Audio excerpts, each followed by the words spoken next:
And I now give the floor to Australia.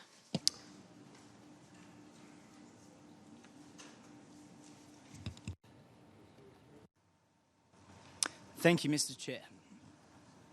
It's a privilege to address you today as Australia's 21st youth representative to the United Nations. There is a Greek proverb that says, "A society grows great when old men plant trees whose shade they know they shall never sit in."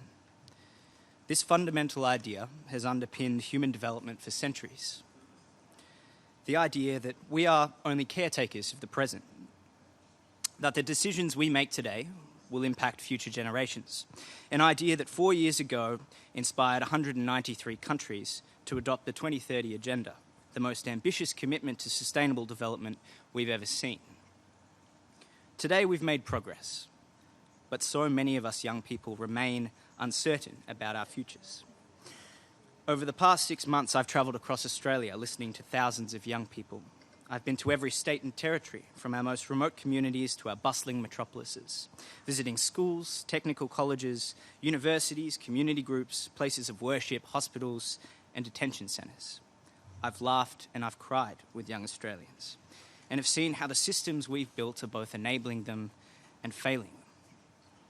But I've also seen the incredible capacity that young people have to change the world. How so many young people every day are leading and shaping their communities with pragmatic and creative solutions. The message I deliver today on behalf of young Australians is one of hope. But at this crucial moment in time, this hope is tempered by fear. We're afraid that we are not acting fast enough to address the critical issues of today, and worse, that we don't have a say in our future. Young people across Australia spoke to me about the crippling stigmas that still surround mental health. In regional and rural communities, they spoke about a lack of opportunity in education and employment, about disparities in healthcare, public infrastructure, and an unbalanced justice system. They spoke about the rising costs of living, unemployment, difficulties in finding safe housing, and an education system that is struggling to prepare us for the real world. They shared stories of discrimination. I met young migrants who feel like aliens in their own country. Young people with disabilities who struggle to access public spaces and basic services, members of the LGBTQI community who feel isolated, alone, and even at times unsafe. Indigenous Australians, members of the oldest continuing civilization in human history, who battle racism and dispossession every day and live with the pain of generations past.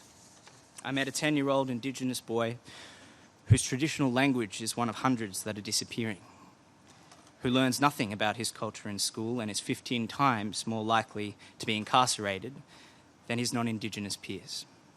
I met a 19-year-old Muslim girl who had to change her name just to get a job interview, and a 12-year-old boy with autism who was driven to tears because he felt helpless and alone in a school that didn't understand his needs. Across the entire country, young people spoke of their fear of climate change, a fear shared by millions across the world who are now fighting for their futures. I met young farmers who couldn't feed their livestock due to drought, and in the same state, people who were rebuilding their homes after devastating floods. This year, I met thousands of young Australians who with one voice simply asked to be included. But there is hope. Young Australians believe in our ability to build a better world, and we have ideas to contribute right now. We see ourselves as global citizens, and we know that the path to sustainable development is one that must be paved together. We have before us an unprecedented opportunity to realise the untapped potential of the largest, most diverse, and most educated generation in history. As decision makers, you are not only the caretakers of the present, but architects of the future.